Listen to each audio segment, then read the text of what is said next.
Welcome to our latest Zoomcast. John Abendroth here, PGA golf professional, and Tom Spencer, many of you have seen over the years and the months. Good morning, Tom. John, good to be with you. Excited to talk Open Championship. Yeah, very good. And also joining us is a longtime friend of mine and great friend of golf, Marc Matoza, nephew of Tony Lema, the great British Open champion with many Northern California ties. And I like to point that out because I think a lot of our viewers are Northern California folks. Marc, thanks so much for some time and for keeping the memory of Tony alive. Well, John, thank you very much for having us on. And obviously, thank you very much for helping us keep not only Tony's memory alive, but we're on kind of a campaign to try to get him into the Hall of Fame. So hopefully this will help a little bit. Yeah, that's awesome. And, it's such a great story that, I was kind of doing some homework this morning and, the fact that he was one of the few probably ever, assistant golf professionals to win the Open Championship is got to be rare. And he worked at San Francisco Golf Club and then Elko. But really a rarity. And Tom, I know you're a great historian of the more modern era. I know Ian Poulter worked in a golf shop. I can't think of any others really that came up. I remember Fred Funk was a college golf coach, but a lot of fun stories like that in golf, Tom. Tony worked his way up. He caddied, at Chabot Golf Course, made his own golf clubs, worked with Lucius Bateman to kind of get into the game. And, he didn't come from that country club background. He just worked hard to get to where he was at. That's why winning the Open was so important for him because, it's the ultimate prize for him. For his perspective, it was the ultimate prize. And I know we love the Masters here in the United States, and I think it's a great tournament. But the British Open is international. I mean, that's the Royal and Ancient, and that's the rules of golf. And that was a very sacred thing to Tony. And I think next to the Ryder Cup, he felt a soft place in his heart for both of those. And Tom, I know with you traveling to many of the majors, it's really a rare story. The Tony Lema story is a rare one, and by the numbers, Tony probably doesn't qualify for the World Golf Hall of Fame, but I think certainly by the committee's choice, this would be a good one. Yeah, no doubt about it. I mean, obviously his career was at its peak in 1964 and would have continued on an upward trajectory for many, many years to come. And I think about winning the Open Championship and then winning it at St. Andrews.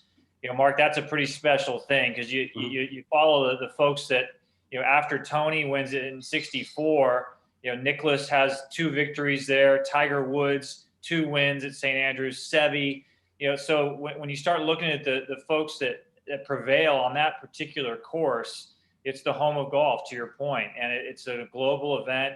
And in 1964, in particular for the Bay Area, to think about, you had back-to-back winners of major championships. Ken Venturi, who I spent many, many years with at CBS Sports, working with Ken, and Ken and Tony were very, very close. Ken wins the Open at Congressional, and Tony follows it up the next month at the Open. 2 Bay Area kids winning back-to-back. That's a pretty special storyline. Yeah. It was something that was important, I think, for the Bay Area, but I think also for those golfers. Tony and Ken were very close. And I remember, this sounds crazy, John, but as a kid, I remember Tony would show up at my grammar school, pull me out of school, and we'd drive down to Pebble Beach and practice, and play. We tell my mom, the nuns afterwards, because I went to a public Catholic school. And that was classic Tony, and I remember the first time we did that, I'm getting up on the first tee of Pebble Beach. Now I played it before because I played some junior amateur golf, but I mean, I'm getting up on the first tee with like Tony Lema and Ken Venturi, and it's like, are you kidding me? It was kind of interesting. Later years, he brought people like Chi Rodriguez, and he brought people like Jack Nicklaus with him. And so I never knew who was going to be in the car when I went down to play. was kind of interesting. Yeah, and Johnny Miller's quoted as saying that next to Palmer, that Tony was the biggest fan favorite of of the professional golfers in the age, and certainly when he started buying champagne for the media, that always helps. And I think Tony's quote was, "There's nothing better to end a fine day of golf than a little bubbly." So yeah, that's exactly it. And Tony brought the champagne image to golf. At that time they had Arnie's Army, which was great. Nicholas was making his charge, making his name known. A player was obviously, especially with his wearing of black and standing up to apartheid. There were people that were getting, Sanders was getting the name out there. But Tony brought that champagne image, to the game of golf. And I think that was important. And I know that when he got the sponsorship with Moet Chandon, he was elated. I mean, that's the top of the food chain. It's a kid from Oakland that was basically borrowing golf shoes to play. That's a long way to come. And he worked hard to get there, and it was important for him. That's the voice of Marc Matoza, a nephew of Tony Lema, helping keep the story alive, and the great visuals there of Tony and the claret jug and the presentation. Tom, I know you attended, as I said, many majors, and I think that having these stories to keep alive is so important for the history of golf. And what also got my attention that I'd forgotten or didn't know, Tony was only 32 years old at his passing, and that year that he won the Open, he had won, like, I believe, earlier that year, and that's just so unique in that era of play, that he would do that and beat Palmer in a playoff, Rosberg in a playoff, and accumulated 12 PGA Tour wins over time. And Tom, I know that the majors do a great job of historical perspective. I know, like in the Masters, Donna Archer, George's widow, goes back there, and I'm sure that, like I say, as you've traveled the major routes, that keeping this history alive is really important stuff. Yeah, no doubt about it. And kind of circling back to a theme I had earlier, and Mark touched on Doug Sanders. So in 1990, the Open was held at St. Andrews, and we went over there, a large group of us, kind of a vacation that was set up by my parents and some friends, and a few of us went over and tried to pre-qualify for the Open. I caddied in a pre-qualifier, and then we stayed for the entire week and then went on to the vacation portion of the trip down in London. But two things that stand out to me. The first night we're in St. Andrews, and it's this amazing little town. It feels like you're going back 300, 400 years every time you turn around a street corner. And I was there with my buddy, Pat O'Brien, and we're totally lost. And all of a sudden, this gentleman comes out of the woodworks and sort of spots us, and he knew we were wandering around aimlessly. He says, "Hey, can I take you guys into a local pub here and buy you a drink and tell you some stories?" An older gentleman. We said, "Sure, we'd love to," with a deep Scottish accent. And he's sitting there telling us Arnold Palmer stories about the Open. And it took us about 5 minutes to realize that it was Tip Anderson, the famous St. Andrews caddy, who caddied for Tony in 1964 when Arnold Palmer did not go over to defend his title. So Tip told us a bunch of stories. The second one I wanted to relate about Doug Sanders, a couple days later, we're walking across the road on the 18th hole at St. Andrews on the 18th hole. And Doug Sanders is standing there, and someone's filming him with a camcorder. And he's got the 18th green behind him. And this is in 1990, so 20 years after he missed probably an 18-inch putt to win the British Open, the Open Championship in 1970. And he was basically talking to somebody back home saying, "This is where it all happened. This is where I missed the putt." It was kind of a sad but very poignant moment. So St. Andrews has, needless to say, a tremendous amount of history. I don't think there's people who played there and competed there have not had a little soft spot in their heart. I mean, it's just the first time I played it. It's such a crazy golf course. I mean, they didn't have any reference point for what a golf course should be like. It was the first one, and then of course they changed the holes around 1 to 9 and 9 to 18 became the opposite way to go, and you could play 9 out and play 9 back. It's kind of fascinating, and I just find it an interesting golf course. That's all. Hey, Mark, what's the process to? I'm sure it's a letter writing thing, but what's the process to get Tony accepted to the World Golf Hall of Fame? I'm sure you've done thorough investigation of that. Well, you don't necessarily, from what I understand, they invite you. You don't necessarily push your way in. That's for sure. Although we are going to be doing some things with Facebook, some of the social media things to bring it to his attention. One of the things that's interesting is he died at the age of 32. He died early. And then there's also a category in the world, in the Hall of Fame for what they call the older players, the legendary players. And he qualifies under that. So he is qualified to be there. He just needs to get a vote to get it going. I mean, the other thing that's interesting is they had at Firestone, they had this World Golf Hall of Fame. I don't know if you remember that. And they had the top 4 players at that time. It was the top 4 players at the PGA Tour that played on that. And he won that 2 years in a row. So in essence, this was the professional playoff that he won. It was never recognized as a major, but he definitely established himself as number 1, at least for those 2 years. I wanted to talk about Northern California. I'm very close with John Fry, and talk with John often. He's doing well, and it's so unique to have the type of players that came out of Northern California. I've probably beat this subject to death over the years, but for guys like Tony to come out of San Leandro and Oakland, and the Fry family, and Ken Venturi come out of a public golf course in San Francisco and go on to win major championships, and Johnny Miller hitting balls in his garage, and Bob Rosberg, Lawson Little, coming out of Presidio Golf Course in San Francisco.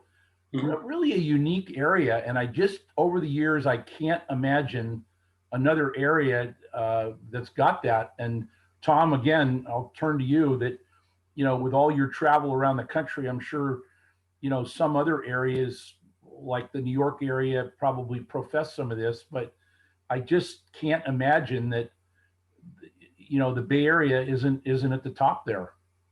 Yeah, there's no doubt about it. And I just listening to you rattle off all those great names. You even throw in a guy like Harvey Ward, who's not from the Bay Area. He's from North Carolina, but he spent so many years out there. And he and Venturi were really at one time as amateurs, probably in the top 5 in the world. And then you have, take a John Brody, who retires from the NFL and then goes on and wins a PGA Tour Champions event. The Mark Lies and the Aaron Oberholzers, who had successful PGA Tour careers and then get into broadcasting. That's been another facet I found interesting, guys, is that a lot of Northern Californians, Kay Cockrell, Julie Inkster, who have gone from playing the game at a high level to describing the game at a high level and various. Roger Maltby. Roger Maltby would be right at the top of the list, for sure. So the area has produced a lot of intellectual golfers, talented golfers. The conditions certainly in the Bay Area and Northern California can change, much like the Open Championship. Funny, just looking at the weather forecast over at Royal St. George's this week, it looks like temperatures are going to be in the high 60s, low 70s, which is a very unopen-like. But if they got a typical Northern California summer day, it'd be in the mid 50s with the wind blowing 15 miles an hour. That would be a true open test. Yeah, I think one of the things about the Bay Area is with all the different microclimates that we have here. Like, you can go in San Francisco and it'll be cold and foggy. I remember playing the Presidio, driving from my house in Los Gatos up to San Francisco, the Presidio, to play. I left sunny, warm weather, and all of a sudden I'm in fog and wearing a sweater. And on the way back, driving my T-shirt back in my car. It's just the microclimates are just really interesting, and I think that contributes a lot to the different conditions that you, as a competitive golfer, and I know at a young age when I played. We played in a lot of different conditions. That was for sure. One last topic for Marc Matoza and Tom Spencer. When Tony played and won the British or the Open Championship, getting over there was a major effort. And I reminisce to today where we've had a number of players that have withdrawn from the Open Championship because of COVID. A number of players have elected not to go. We saw yesterday Zach Johnson withdrew because of being tested positive for COVID. It almost, somewhat, even though he hasn't been played in 2 years, the challenge of getting there and playing and going through it is, I hate to say it, but almost fitting for a championship like that is such an effort to play in anyway. Mark, any thoughts on your end? In fact, the interesting thing many people don't know is there's no international airport anywhere near St. Andrews. Once you get to Edinburgh, then you get the ambiance of trying to get out to St. Andrews, which is, depending on how you go, whether even if you take it by train, the train drops you off quite a ways from the golf course, because the train was built to service a local Scottish airfield. So it's still a challenge to get there. And if you do decide that you're going to drive out there, then you got to find a place to park. I mean, if you think Monterey is tough to park, Tom, you can probably attribute to this. This is a little teeny town that once a year all of a sudden becomes very busy. So it's a very big challenge to get out there. Not to mention the weather. I remember Tony told me, he brought me back a really nice sweater, and he told me candidly he slept in a sweater every night for 4 nights. It was so cold. The room could not get warm enough. It's not just the travel, but I also think it's the elements itself pose a challenge to you. Yeah, Mark, to your point, I'm thinking back through the years. Sam Snead and Ben Hogan both won the Open, but didn't even go back the next year. Now, to John's point, travel was so much different back then. What the modern players are facing this week at St. George's, Koepka was asked about this, because basically they feel like going over to the UK right now is very similar to how we felt in the United States a year ago in terms of restrictions. Right. Koepka's point was, I'm okay with that. I'm just going to be with my caddy and my trainer all week, and that's the only people we're going to be hanging out with. So they're in a very strict quarantine protocol. And to Mark's point about travel, you would typically fly into Heathrow and then have to drive maybe an hour and a half south to get to St. George's, and then play a course that is very, very unusual. So the challenge is, this is a course this week. St. Andrews has just like almost the perfect, symmetry in terms of the way it sets up, the winners there, the town, everything. But then you go to other links courses that are in the Rota, and some of them are very unusual. And this would be at the top of the list this week.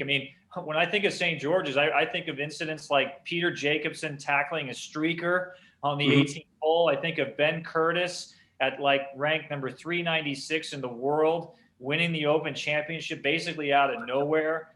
Greg Norman did prevail there as well. Darren Clark. So they've had great winners. They've had unusual moments. Tiger Woods lost his opening tee shot in the Open there one year on the first hole. The ball bounced into the heather. They never found it.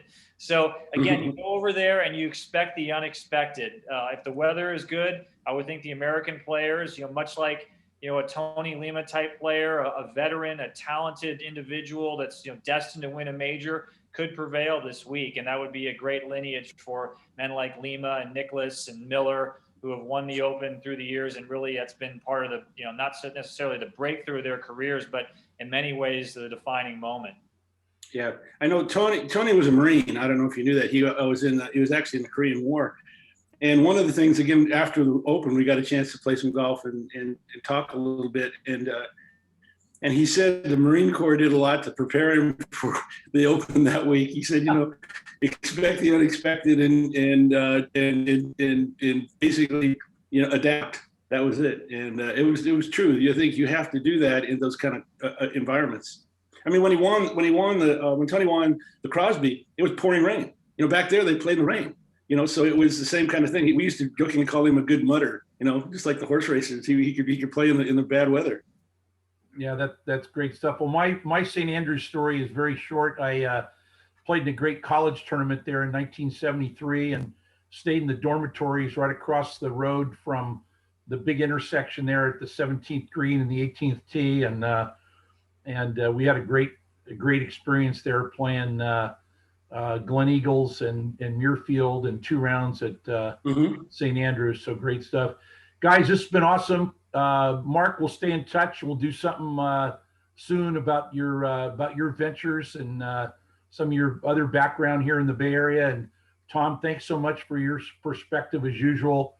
It'll be great. I always think of it as sort of like Christmas morning. We can get up at like, I don't know, 4 o'clock in the morning and watch the great golf when they're already making the turn. And I know that this is a big time for you, Mark. So again, congratulations. Yeah, well, you mentioned golf history to try to stop him. So Tom, when Tony won the Open in '64, who was the person that he had? I think he had a 5-stroke lead, and he made the turn and almost caught up to him. Do you remember who that was?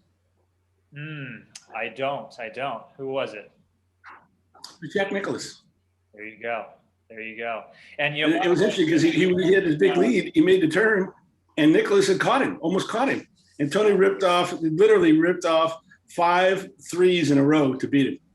Wow. Well, I should mention it just in closing, John and Mark, about halls of fame. The memorial tournament that Jack Nicklaus runs in Dublin, Ohio, has a hall of fame, and they honor every year golfers and broadcasters, current and past. Jim Nance, who's another Northern California resident, so we should add him to the list. Jim was honored this year from 2020, along with Tim Rosenford for the Journalism Award. But they also honored Gene Littler and Ted Ray posthumously. So I would think that Jack Nicklaus, with his history with Tony, that would be a strong consideration in upcoming years. Jack actually inducted him into that Hall of Fame in 2018. Well, there we go. We traveled to Columbus for that event. And by the way, the same thing with the Northern Cal. We appreciate what you did at recognizing Tony in their Hall of Fame as well, John. That was very nice. The family appreciate it. As I said, we don't stump Tom often, so there we are. Guys, thank you so much, and we'll stay in touch with both of you. And this has been an awesome few minutes, and hope our friends enjoyed it. And I want to remind folks that we're sponsored by Original Joe's of Westlake, where I think both of you have dined in the past, and like I like to say, eat and drink responsibly. So appreciate it very much. And we'll stay in touch. Thanks, guys. Tom Spencer and Marc Matoza. Thank you, John. Thanks.